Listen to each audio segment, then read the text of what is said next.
Hi, and welcome to the 2022 Title II Part A District Coordinators Training. We will be using these goals for learning to structure our information today. We first want to look at the intent of and allowable expenditures specific to Title II Part A. And then we want to talk about some of the things to keep in mind while developing your Title II district plan. And finally, we will look over the GMAP application and try to answer any questions that you have about that process. The very simple way to summarize Title II Part A intent is to say that it is meant to support and strengthen student achievement through educator improvement. You are going to notice that the word supplemental is highlighted, and you will see and hear that word several times throughout the webinar. Title II Part A funds are supplemental, so always keep in mind that these funds are intended to be used in addition to what your district is already doing to improve educator effectiveness. Looking more specifically at the meaning of supplement, this section of the Every Student Succeeds Act defines supplement and supplant for Title II Part A in a very straightforward way, but the simple interpretation is that you should use these funds to add to what you already do instead of replacing them. Because Title II Part A funds are meant to be used above and beyond what the district is currently doing to support effective instruction, a good way to evaluate activities in terms of supplementing versus supplanting is to ask yourself a few questions to help guide your district plan. The first question to ask is if the activity or initiative is reasonable, meaning is the cost practical and realistic, and is it based on prudent and sound purchasing practices? The second question to ask is if the expenditure is allocable, meaning are these funds going to be distributed for a particular purpose that benefits your program, and are they distributed proportionally for an allowable activity? Does the cost align with the intent of your program? Another question to ask is if the expenditure is necessary. Is this activity or expenditure essential for implementing a needs-based activity for your district? And then also have a plan in place to ensure that the implementation is documented. All expenditures or activities that are funded through any federal program should have clear data and documented evidence to support both the need and the effectiveness of the expenditure. We use these same guidelines when working with you on an application. So if you have a question about an allowable expense, or if we need a little more information when working on an application, we will typically ask you to think about one or more of these things. And then a final thought on supplement versus supplant is a very simple additional question you can ask yourself. If you answer yes, then the funds may be used more to supplant than supplement, and you may need to rethink your Title II Part A plan. And that question is, if your school did not have the Title II Part A funds, would you still be able to find a way to pay?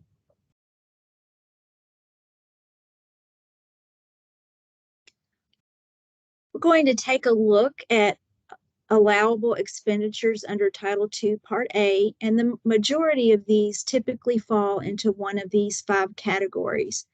We'll look at each one briefly and provide some basic guidelines regarding allowability. These 5 criteria are professional learning, recruitment, retention, career pathways, and equitable distribution of effective educators. If you have any questions about any of these, please always feel free to contact your consultant for any additional support.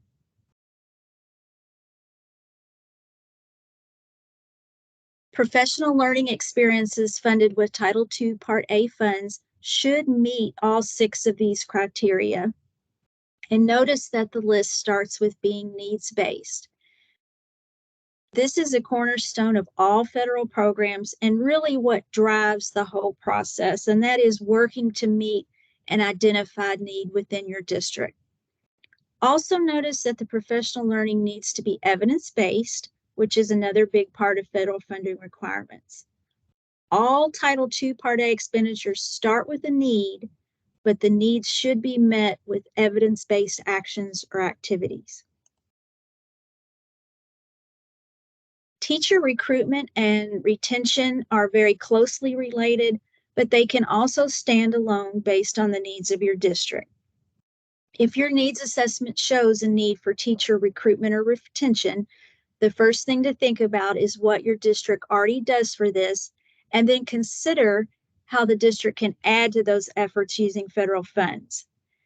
Title II Part A funds may be used to support additional recruitment efforts and strategies such as funding new teacher induction programs or helping fund praxis test study materials for new teachers. Likewise, think about retention in the same way. If this is a need in your district, think about how these funds can be used to supplement what your district already does to keep effective teachers.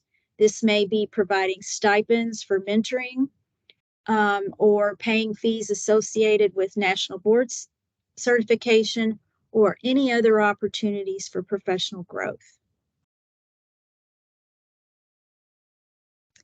Funds may be used to reduce class sizes by creating additional classes in a particular grade or subject area. Please remember, because the funds are supplemental, this should be based on an identified need and not to fill a position because of cuts in teacher allocations. Also, remember to check the regulatory class capacity sizes for the grade level you are considering supplementing.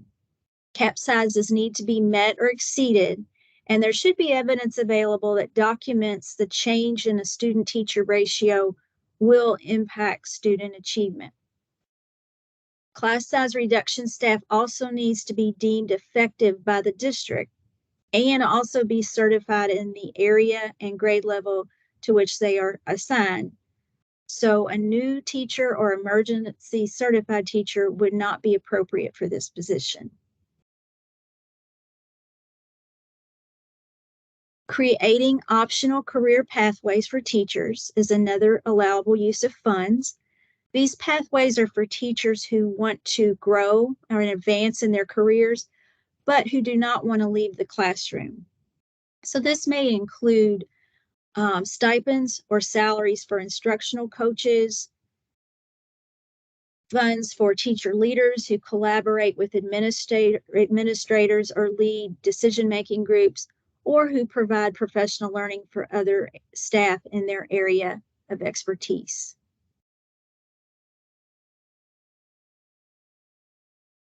Funding activities or initiatives to support the equitable distribution of effective educators is an allowable and very important use of Title II Part A funds, and that it connects effective teachers and principals with students who have the greatest needs.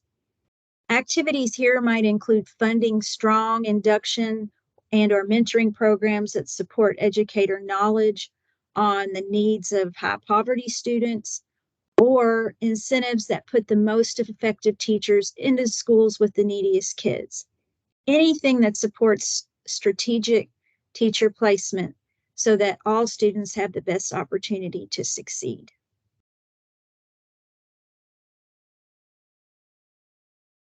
These are just a few examples of allowable expenditures that we have seen over the years in applications. We also see some that are not allowable. So we wanted to specifically point a few of these out and explain why they are unallowable. So if you notice, curriculum development, assessment, and data analysis are examples of non-allowable expenditures. These are very important and in terms of student success and educator development. But because these are normal district functions, meaning that these will occur with or without federal funds, that makes them per se unallowable.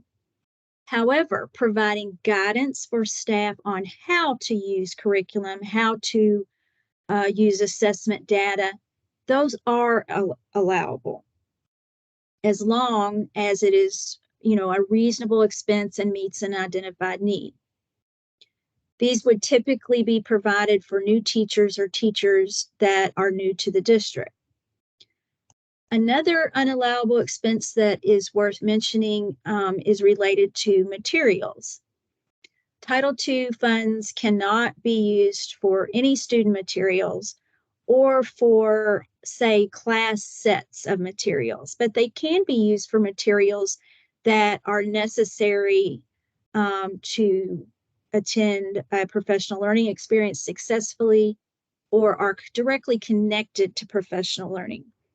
If a teacher joins an instructional cadre and needs a book or manipulatives as part of that, that is allowable as long as it is a documented need. But purchasing those materials in bulk would be unallowable.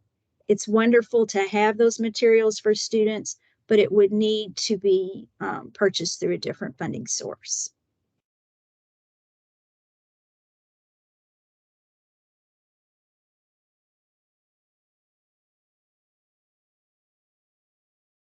So the next portion of the webinar is going to explore some things to think about when you are preparing and working on your Title II Part A plan. These are considerations to keep in mind at the initial planning, but also throughout the year. So as just an introduction, what do you currently do to plan your Title II Part A program? When we work with districts, we often see that program effectiveness is directly related to intentional planning. So we want to discuss that just a little bit. Planning is a very important part of an overall successful program. We mentioned earlier the importance of questioning expenditure, reasonability, and necessity. Developing and using a needs assessment will help clarify those questions very nicely. There's a very basic needs assessment planning tool in our handbook, which can be found in the appendix. But anything that your district uses to determine needs of students and staff will work here. Your district may look at these types of data: CDIPs, CSIPs, enrollment, attendance, survey, and whatnot. These will help you with developing that needs assessment. And then once that occurs, the next step is to use the needs assessment to help develop a plan. How can you use Title II Part A funds to supplement what your district already does to improve in these areas of need? And the last consideration is who will make these decisions. Federal law does require that all shareholders be involved in the decision-making process related to spending these funds. So you want to be sure to bring all of these groups to the table. This is very similar to an instructional lesson plan, but the comparison can be helpful. The district can prepare and provide data to the shareholders regarding the current trends that they see in the district to generate a starting point. You can then brainstorm the priorities using the data and develop that plan on how those prioritized needs will be met. What strategies will be used, what has been done before, what has worked, what hasn't, and with the ultimate goal of how we can improve. And then finally, after the needs have been prioritized and different strategies have been evaluated, Then consider how the strategies will be funded. We encourage you to think about this with that RAND in mind, but also be sure to look at all funding sources. Title II Part A might not be the best fit to meet your needs. So we do encourage you to be intentional in aligning your funding with the needs through thoughtful planning. This is just a few thoughts about shareholder consultation in terms of what it might look like and what the different forms of documentation could be. So consultation itself can be done in many ways. It could be done face-to-face in a live meeting, but surveys, emails, text, newspaper notifications, website informations, and virtual meetings are all forms of consultation.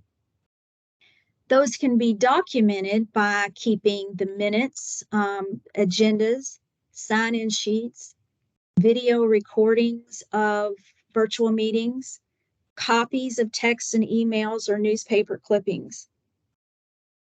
We do encourage you to schedule regular meetings throughout the year. Make this a habit and a recurring event.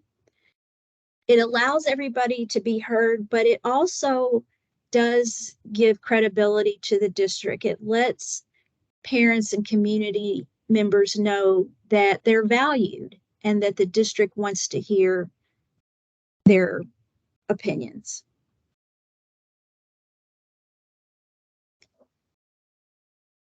Another part of consultation is making sure that equitable services are in place and provided to non-public school students, teachers, and parents.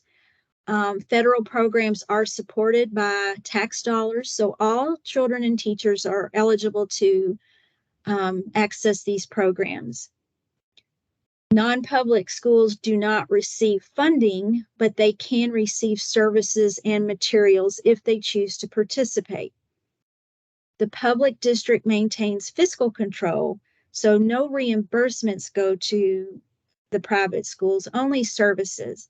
So if non-public school staff participate in a professional learning experience or attend a conference, those fees are paid by the public district and not the private. If materials are purchased, they remain the property of the public district. These services need to be supplemental and neutral. And also be sure that consultation with non-public schools is ongoing through the year and that all consultation is documented. So, speaking of documentation, any expenditure using Title II Part A or other federal funds should be both needs and evidence-based, and the best way to show this is through thorough documentation. It's regulatory, but it's also a great way to showcase the efforts of your program. You may consider using an online storage platform like Dropbox or SharePoint, or a binder or a box. But just be intentional about dating and labeling documents and about keeping the data that provides evidence of effectiveness. A big part of documentation connects with policies, processes, and procedures. And why are these important? Because the most obvious reason is that it does meet the requirements of the Every Student Succeeds Act and Uniform Grant Guidance. But in addition to meeting these requirements, maintaining the documentation is a best practice that can benefit the district in a number of ways. Documenting how you do things provides a system of internal controls and maintains a level of transparency around your program. Detailed processes and procedures are invaluable to new staff that come into the program. A good example of this is when new staff begins a new job or even a new task within the district. but little or no instructions are provided.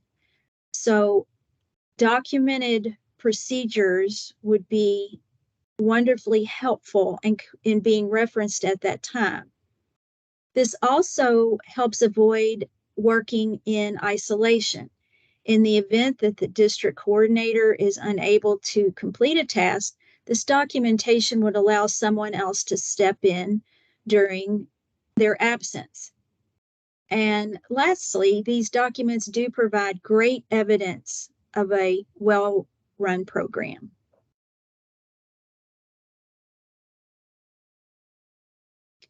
If you don't currently have any written procedures in place, a good place to start is with writing down what you're already doing and then going from there, almost like a workflow. These are just a few guiding questions to think about as you consider your processes and procedures.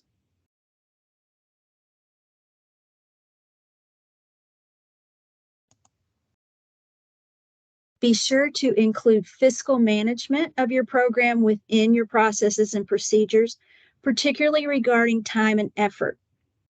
The district should maintain documentation for any employees paid partially or solely with Title II Part A funds to make sure the allocability, the veracity, and the accuracy is supported and aligns with the work that is performed.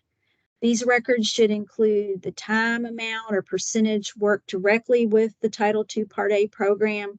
They should align with the approved GMAP application and should always be signed and dated by both the employee and immediate supervisor.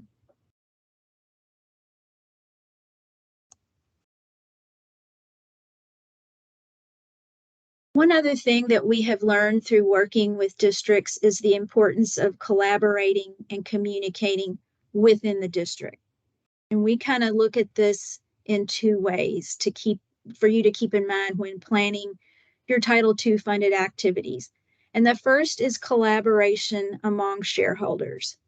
It's very important to involve everyone that is somehow involved with the education of a child in the decision-making process. Remember to include parents and community partners when you're planning your initiatives.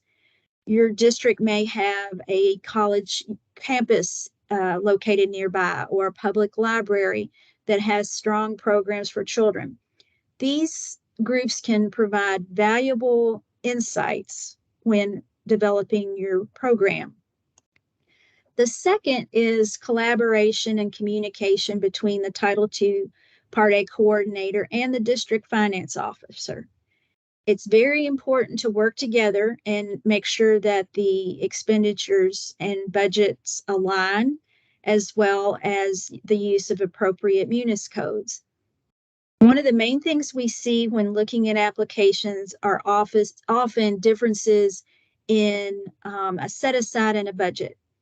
And this is very typically just an error in communication and not in the overall plan. Collaboration can be a huge benefit to not only the application process, but to the effectiveness of the program. This also ensures that there is an awareness of district and federal grant policies that are in place.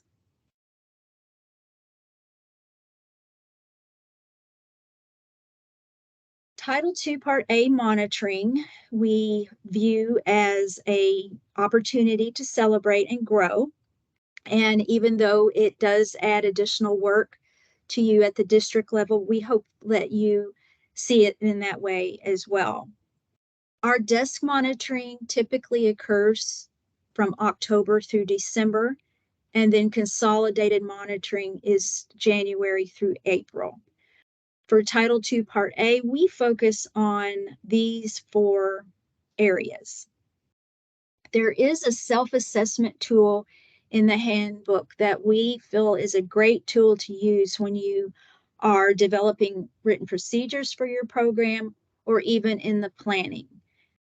Within the document, there is a list of Title II Part A areas, And within each of those areas is a list of possible pieces of evidence that could be used to document how funds are used. These are additional guiding questions that may help with your overall program, plan, and implementation, but these are also embedded within the self-assessment document.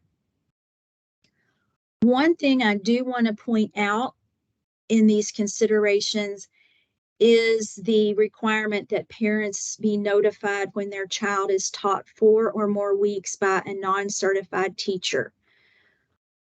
A lot of times we see that there is a document on file, but there's not really a process in place to ensure that this is monitored and implemented, particularly if it occurs into the school year. So we encourage you to think about that. That may be another opportunity for collaboration with personnel in your HR department, and certainly the principals at your schools. This is just a suggested timeline for a Title II Part A yearly cycle. It's very flexible and certainly can be adjusted to meet the needs of your district. The first step, obviously, is to develop that needs assessment and be sure to include your shareholders. At this time of the year, you would also want to send participation letters to your non-public schools. After this, which typically would be in the spring, you want to set up consultation with those participating non-public schools. And then, just as a best practice, schedule regular times to meet with non-public school administration throughout the upcoming year. Into late spring and summer, and that is typically the end of June, 1st of July, you will complete and submit your budgets in your consolidated GMAP application. When the approved applications are done, the district then can begin spending new fiscal funds on July 1st. This is also a good time to schedule some regular times to evaluate your spending and implementation of your program for the upcoming year. And then finally in the fall, that's when the final allocations will come out from the federal government and uploaded into GMAP. These will be calculated, and then revised applications will have to be submitted to reflect those calculations. And then another good time to check in with your shareholders and your administrators and keep scheduling those regular times to review the expenditures with your district finance officer.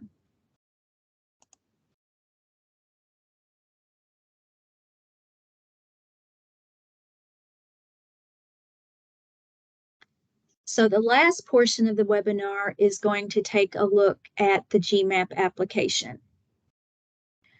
These are all screenshots, so just to give you an overall idea of what the application looks like. The first section of the Title II Part A application is the Support for Effective Instruction page. Here you will include information on how the district needs were identified, and then provide a brief description of how Title II Part A funds will be used to meet the needs. We encourage you to feel free to keep the narratives concise, and if any clarification is needed, we will let you know as we work with you on the application.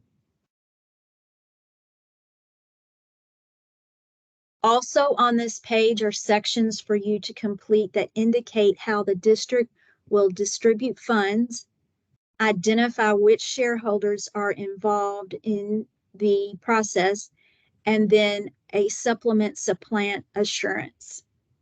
This assurance will enable you to verify that the district is using Title II Part A funds to go beyond what the district currently has in place.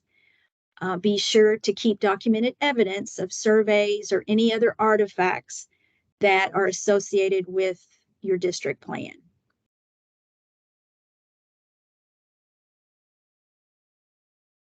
There are no district or school set-aside pages for Title II Part A. All that is collected in the budget page, which I will discuss shortly. But we have included the federal program guidance link at the very top of this page. It will take you right to the Title II Part A guidance that is provided by the United States Department of Education. Also on this page is where you will indicate whether all district staff is appropriately certified. This information can be found in your district lead report or by contacting the Educational Professional Standards Board. If your district does have any staff members without appropriate certification, just check no and then include a brief description of how the district is supporting that individual or those individuals, and that can be uploaded into the district document library.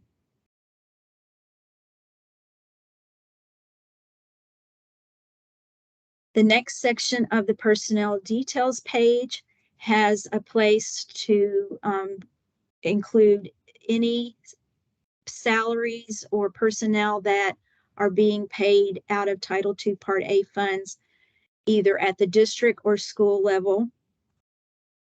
This particular section is for district-wide personnel. These would be people that work in multiple locations.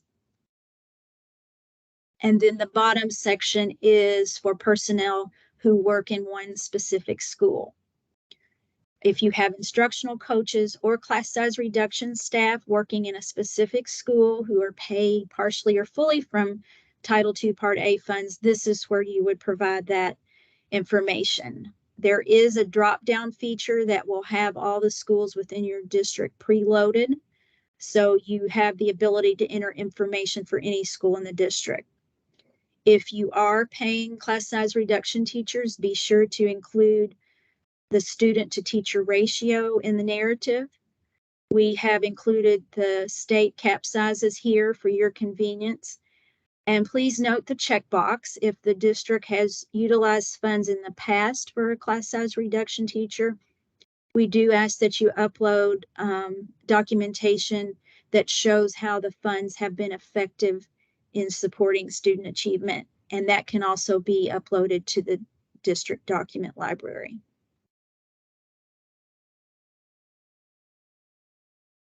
The equitable services page is pretty consistent across all programs. If your district does not have any participating non-public schools, you can check the box and it will automatically send you to the next page.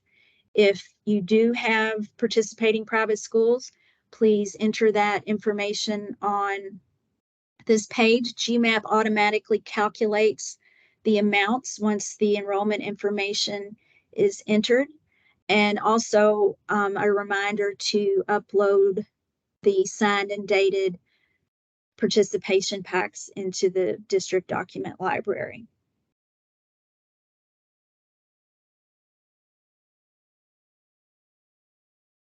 So this is the budget page and would be the final page of the application. You will need to visit each line item to use the drop-down box to notate whether the expenditure is at the district or school level, because we do not have the district and school set-aside pages any longer. What we do have are tags, and I will show you how that looks in just a minute. First, to edit your budget, you would either click on the public or private school account, and then choose the object code, drop down to choose the appropriate munis code. All allowable codes have been uploaded into GMAP, so whatever code you're using should be on that list. And then the additional drop down is where you'll indicate your set aside by using the tag. So let's take a little closer look at how that will look. Here is an example of the munis codes that are in there. Of course, this is just a screenshot of the top. The list is quite extensive. And then this is what the district tags look like. And here's where I want to talk to you a little bit about this narrative box. The pages in GMAP and these drop-down lists do not communicate with each other. So when you enter the narrative here, we do ask that you be intentional in terms of how they align with the rest of the application. So, for example, if on your support for effective instruction page, you identified new teacher support as a need and how you're going to utilize your Title II Part A funds, say for mentors for these teachers, that should also be noted in the appropriate budget line item narrative. So what does an acceptable narrative look like? I have two examples on this, and I want to point out that I just made this up. I have not pulled this from any district here. I'm not, pointing anybody out.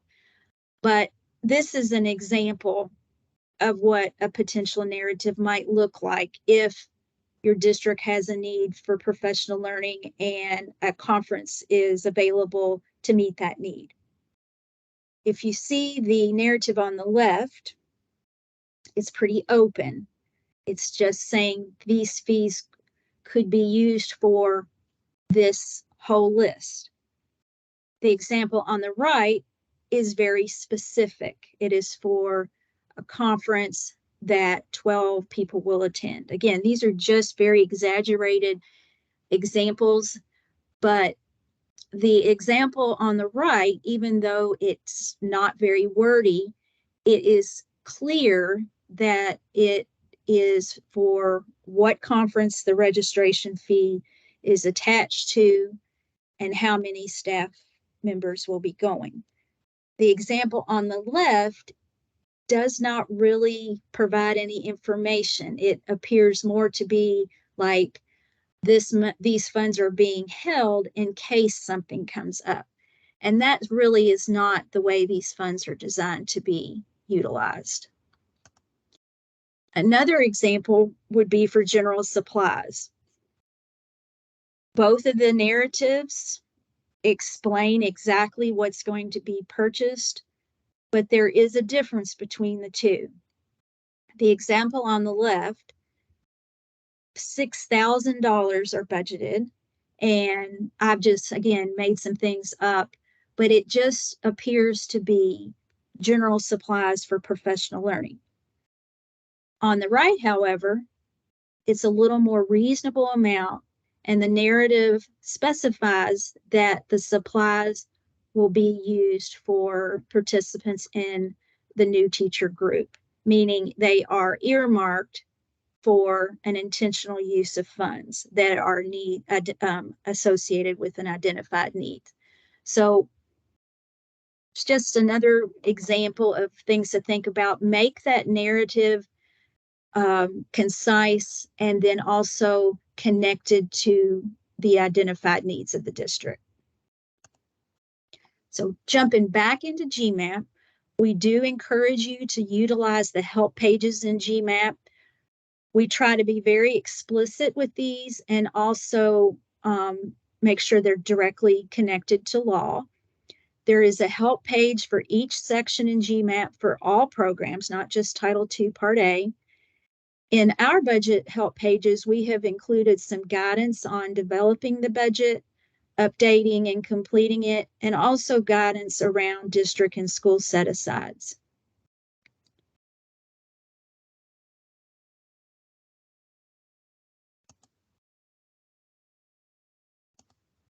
For example, if you pulled up help for the personnel page, this is what information is there.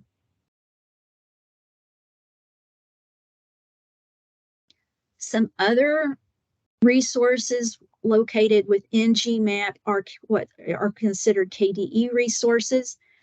There is a GMAP application training that covers the whole consolidated application process. There are some nice screenshots that walk you through the steps.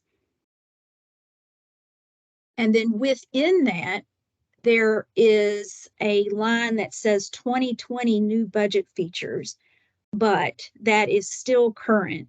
And what that includes is directions on how to take your prior year budget, so in this case, FY22 funds, to download it into an Excel spreadsheet where you can make the changes and updates that you need to make, and then how to upload that spreadsheet back into GMAP to create your FY23 budget. So again, that is labeled as 2020 new budget features, but it is still current.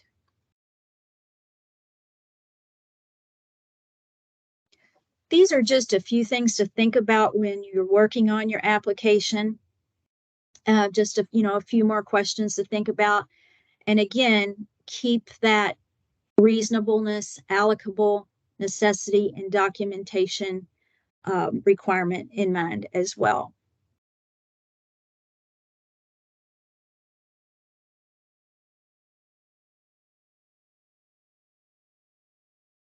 It's important to mention that allowable and approvable are two different things. Allowable has to do more with the expense and if it is okay under Title II, Part A, or other federal guidelines, such as professional learning is an allowable expense. Providing food for a professional learning event is a non-allowable expense. But approvable expenses are tied more to need and the alignment with the reasonable, allocable, necessary, and documented guidelines. So we wanted to point that out because some things are done on a case by case basis. And so if something is approved in one district and not in another, it's more to do with the alignment to the need and the reasonableness and not necessarily with what is allowable or not. And again, if you ever have any questions about any of this, we always encourage you to reach out to us and we'll be glad to work with you. These are just a few common revision requests that we send back to you. And again, we've talked about that at pretty great length. Either there is a misalignment between what the funds are being utilized for in the budget page, more information may be required, or there may be some unallowable expenditures that we need to have you review. And then just a few recommendations for alignment. We do recommend that you review your GMAP and Munis report at least quarterly to ensure that alignment and that funds are expended in a timely manner. And then we also suggest that you think about this in terms of internal control measures that are in place in your district.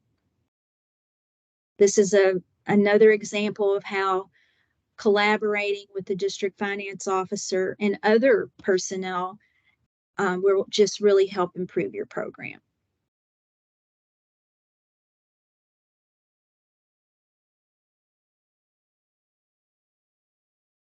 So just to summarize, this has been a lot of information and a lot to take in at one time. Hopefully you have had the opportunity to pause and think things through. But just to kind of summarize Title II Part A planning, we just encourage you to think about these three things. Utilizing this grant to help teachers and school leaders be more instructionally effective, how to recruit and support and retain effective staff, and then how to connect these effective staff members with the students who need them the most.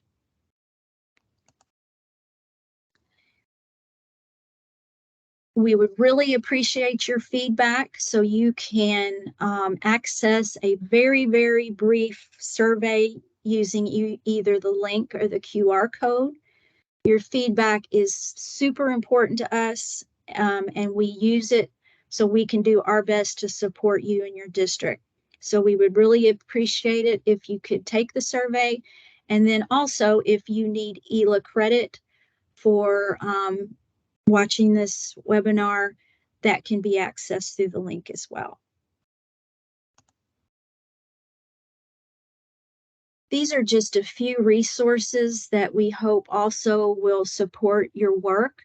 The link to the U.S. Office of Elementary and Secondary Education, a link to our webpage. We will be updating the handbook and the webpage very shortly, and we do work hard to try to keep that up to date. So we do encourage you to utilize that. And then finally, here is our contact information and a map of the regions we serve. We are very happy to help anyone, regardless of the location. So please don't hesitate to call on any of us for any reason. We look very forward to working with you during the upcoming school year, and we appreciate you watching this video.